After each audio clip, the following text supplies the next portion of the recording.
So if you have data that you think are very interesting for the audience, and even if you think your project is not finished yet, the discussion, I'm going to tell you, the discussion that's going to be built on your presentation of that poster is actually going to boost your project in a way you can't imagine. I really enjoyed the Milan Congress. It was a high-quality meeting, in my opinion. I have attended ECTRIMS a couple of times now, and all in all, I have liked the balance between both clinical and scientific topics available. So I have been going to ECTRIMS almost every year since 2014 now, and it has always been a tremendous pleasure going there, presenting your data, interact with the people, getting feedback, and most importantly, actually building collaborations on top of that. Hi, I'm Joonas Lehikoinen. I'm a PhD student and a resident in neurology at the Helsinki University Hospital and the University of Helsinki Neurocenter. Hi everyone, I'm Ahmed Abdelhak. I'm a junior faculty at the University of California, San Francisco. I work in the Department of Neurology, the Division of Neuroimmunology and Glial Biology. And I'm Brett Drummond. You're listening to the ECTRIMS podcast, the official podcast from the European Committee for Treatment and Research in Multiple Sclerosis. As we record this, the abstract deadline of April 10 for ECTRIMS 2024 in Copenhagen, the 40th anniversary of ECTRIMS, is fast approaching. As all those that have attended an ECTRIMS Congress before would know, one of the most exciting aspects of the conference is the networking that occurs between MS researchers, neurologists, and industry professionals from around the world at all stages of their careers. In particular, it provides a great opportunity for those early in their career to gain valuable experience and exposure. In this episode, I'm joined by two guests, Joonas and Ahmed, who displayed excellence in their respective research areas at MS Milan 23, resulting in them both being awarded poster abstract prizes. I'll be talking to each of them about the work that they presented, their experience at the conference, and their advice to those looking to submit abstracts for ECTRIMS 2024. Joonas, starting with you, you presented research that is very topical considering the current interest in EBV and the role it may be playing in MS. Can you talk to us a little bit about your project and why in particular you were interested in seeing whether EBV could be detected in the CSF of MS patients? As demonstrated by recent findings, EBV might be a causal factor in MS. The epidemiological findings support the idea that one actually cannot get MS without first contracting EBV. The question then becomes how, by what mechanisms is EBV crucial to the pathophysiology of MS? Is there EBV in the CNS of MS patients? Is the presence of EBV itself pathological or not? In previous studies, there have been quite a lot of contradictory findings whether EBV is actually present in the central nervous system of MS patients and EBV-positive controls.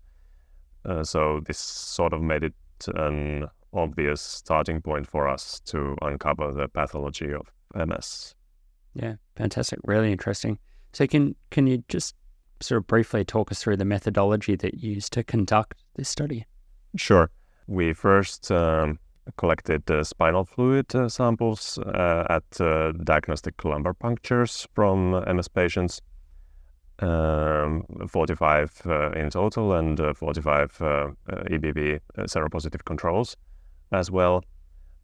Patients and controls were HLA-DRB 11501 matched, since it's a known EBV cell entry co-receptor. Supernatants and cells were separated, and sufficient amount of cell-derived DNA was obtained from 28 MS patients and 28 controls. So then we amplified this DNA, and then we used droplet digital PCR to analyze the samples. ddPCR is a very sensitive method of detecting even single copies of targeted DNA. The idea behind this method is that before actually performing the PCR reaction, the sample PCR reactant mix is driven into these tiny oil droplets that sort of allows over 10,000 simultaneous qPCR reactions instead of just one. So we performed multiple ddPCR runs per sample to maximize the amount of DNA analyzed, 8 in total. Furthermore, after quality controls in a subset of patients, we analyzed native CSF cellular DNA and blood CD19 cell DNA. And then finally, we applied a probabilistic method to assess the number of EBV-positive B cells in the CSF and blood. Really interesting. I mean, it's not surprising that we're learning more and more about EBV, hearing you describe the types of methodology that's now available that weren't available, even 5 to 10 years ago when we were looking into this story. So using those methods, what were the main findings of your study? The main finding is that EBV can be detected in the CSF of both MS patients and EBV-positive controls. Our findings also suggest that if enough material is provided, the cumulative positivity of EBV in the CSF and of an EBV-positive patient might be near to 100%. So this implies that there is no mechanism that would prevent the EBV-positive B cells from entering CNS. In short, where B cells can migrate, EBV has also access to. And finally, CSF EBV DNA positivity doesn't seem to be significantly higher in the CSF cells of MS patients when compared to controls. Of course, this doesn't rule out the possibility of a more compartmentalized EBV activation. However, we believe this demonstrates quite convincingly that the mere presence of EBV is not pathological itself, but needs something more. Okay, very interesting. And so I guess what are the next steps for your research and what are the potential future outcomes of this? Like I mentioned, I believe we have answered now one of the initial key questions, and this enables us to concentrate more on the next steps. For example, if the presence of EBV is not enough to cause MS, then is there a specific EBV genetic variant behind MS? Are there differences in the interactions between EBV and the immune system of MS patients and controls? These are just a couple of questions that we try to find answers to next. Additionally, I think we have now demonstrated the rare cell problem in practice. We are talking about a relatively rare population of cells, the EBV-positive B cells. So, for example, enough sample material needs to be analyzed before one can actually say whether there's none of these rare cells in the mix or not. Yeah, definitely. I think it's going to be really interesting to see what the next pieces of the EBV puzzle are and how quickly we can work out what are those other factors that are necessary to go from what seems to be a critical step in terms of having the exposure to developing MS. So obviously, as I mentioned in the introduction, you were your work won a poster abstract award at MS Milan 23. Can you tell us what your experience was like attending the conference to begin with and how it felt to win the award? I really enjoyed the Milan Congress. It was a high-quality meeting, in my opinion. I have attended ECTRIMS a couple of times now, and all in all, I have liked the balance between both clinical and scientific topics available. About winning the prize, when I heard that I had won, first I felt surprised as there were so many first-rate posters and researchers present in the meeting. Then it felt really good to get recognition for something that our group, collaborators and I have worked hard to achieve. Yeah, fantastic. And so as sort of the last question, as I said, April 10th is our deadline for abstracts for ECTRIMS 2024, a special meeting being the 40th anniversary of the ECTRIMS Congress. What would your advice be to people who are looking to submit before that deadline? I would advise them to first certify their red line of their research, so to say, and then taking your time to actually polish the edges and try to bring out the key point. And then, of course, just to, I would encourage people to go for it, the submission, because in my opinion, ECTRIMS is a platform that offers a one-of-a-kind opportunity to discuss with other researchers about these interesting findings and perhaps getting new ideas. Yeah, definitely. And I think, you say you were surprised when you won the award, having seen your poster. It doesn't surprise me that you won the award. It's fantastic research, but I think that's the nature of when you're the one doing the research. You can become a little isolated to how important the work is that you're doing. So for people looking to submit, don't think that your work isn't interesting enough to present at the Congress. Every piece of this puzzle is really important. So Joonas, thank you very much for joining me today, talking about your work, talking about your experience, and congratulations again on the award from last year. Thanks, Brett, and thanks for having me. So as I said in the intro, it's my pleasure to be joined in this episode by not one, but two abstract winners. Now, having finished our conversation with Joonas, it's my pleasure to be joined by Ahmed. Ahmed, thanks for joining me. So you presented some really interesting research at MS Milan 23. Can you talk to us about your project? Absolutely. That's actually a very exciting project that I've been working on for almost 5 years now. We have been observing in which direction the field is going and the challenges we are facing. And one of them is that we don't have biomarkers that can help us predict progression, especially in progressive multiple sclerosis patients. There are some promising candidates in relapsing multiple sclerosis, but there are very few in progressive multiple sclerosis. So in 2018, we initiated a multi-center cohort in Germany that involved seven highly specialized MS centers and MS clinic, where we prospectively recruited patients with progressive multiple sclerosis, either primary or secondary, and we did very deep clinical phenotyping plus collection of blood samples, MRI, retinal scans. So it was a very well-rounded cohort trying to look at progression from all the possible aspects on the patient's end from the clinical side and the biological characterization of it. In that abstract, we focused on just one analysis, which is how was the baseline value of blood GFAP as a marker of astrocyte pathology and neurofilament light chain as a marker of neuroaxonal injury could help us predict the progression that's going to happen during the follow-up period. Really interesting, as you say, a really important area, especially progressive MS, where we know there's a lot that we need to be doing in that area. So what were the main findings of your study? Well, first of all, we have included over 240 patients, which is actually a very sizable cohort for this specific population. And we had a follow-up going up to 5 years, which actually means that our cohort can reflect the real-world population that we are seeing pretty well.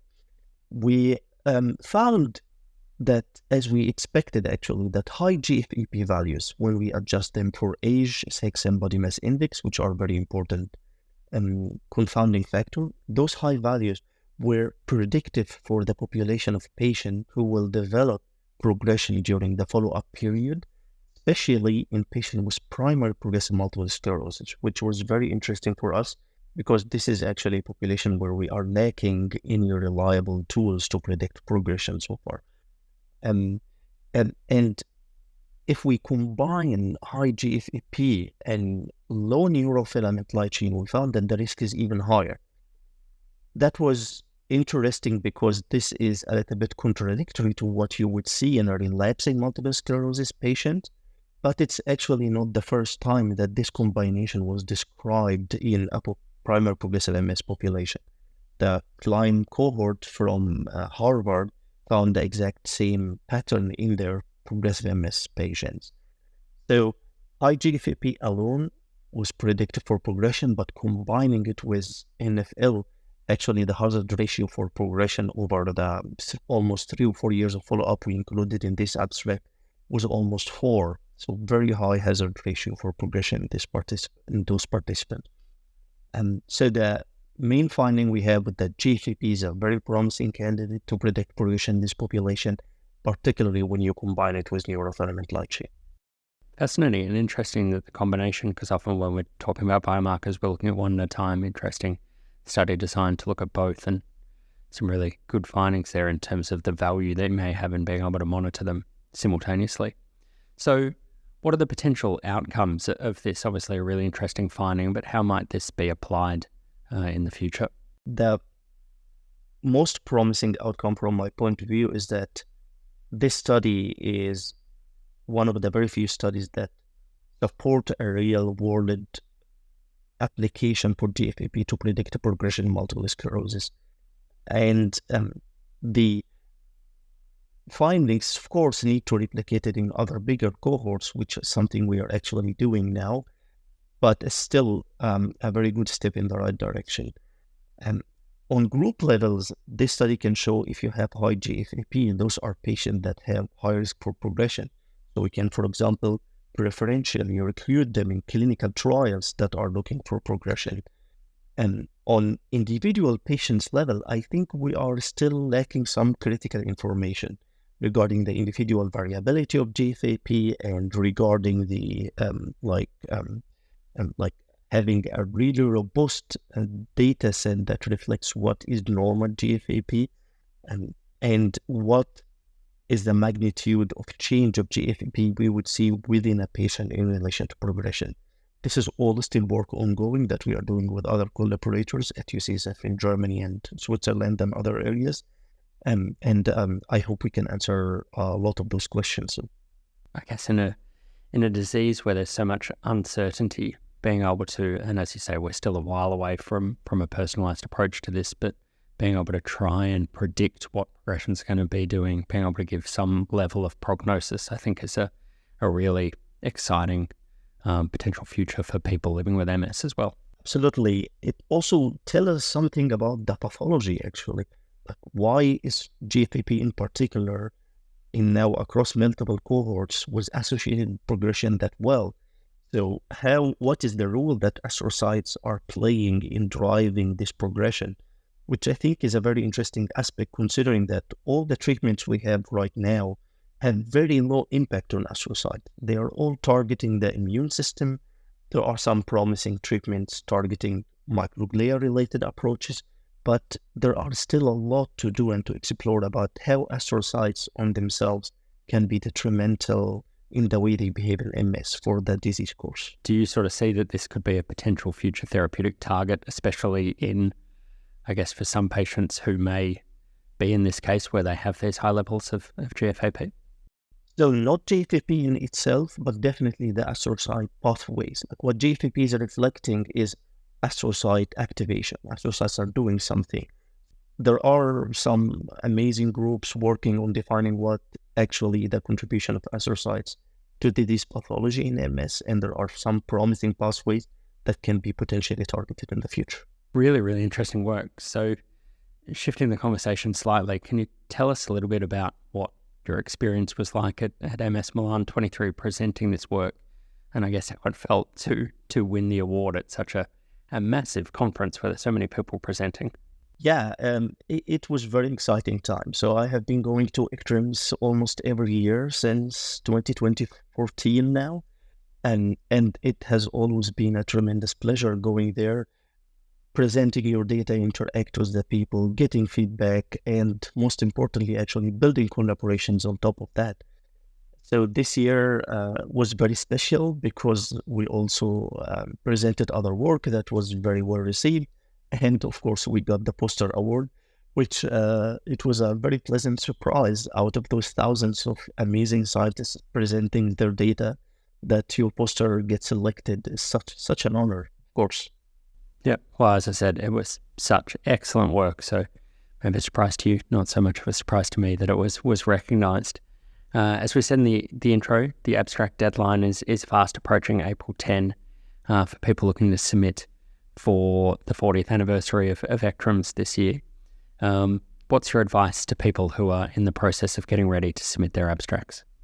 Definitely do it. So if you have data that you think are very interesting for the audience, and even if you think your project is not finished yet, the discussion, I'm going to tell you, the discussion that's going to be built on your presentation of that poster is actually going to boost your project in a way you can't imagine. The interactive environment at ECTRIMS, the involvement of MS physician, of industry, of people with MS, all this combination is actually very supportive for research. So definitely try to get your abstract finalized. I'm finalizing mine as well. And I hope we will have enough time before the deadline that we get as many abstracts as possible in. Well, thank you for your time talking to us today, and we look forward to seeing you later in the year in Copenhagen. Absolutely looking forward to that. And so as a reminder to everyone, the abstract deadline is April 10 for the ECTRIMS 2024 meeting. Once again, I'm Brett Drummond, host of this podcast episode. I'm also co-founder of MSTranslate, an independent resource centre that aims to simplify the complex wealth of information about MS for the greater MS community. The ECTRIMS podcast is produced and hosted in collaboration with two key partners, MSTranslate and the MS Journal, a peer-reviewed international journal that focuses on MS, neuromyelitis optica, and other related autoimmune diseases of the central nervous system. The ECTRIMS podcast is supported by an educational grant from Novartis, Roche, and Alexion AstraZeneca Rare Disease. Educational grant providers have no input on the podcast series content. You can read more about the topic of this latest podcast episode and more on the ECTRIMS website, ectrims.eu. Do subscribe to the ECTRIMS podcast on your favourite podcast channels and follow ECTRIMS on X, formerly Twitter, LinkedIn, Facebook, and YouTube.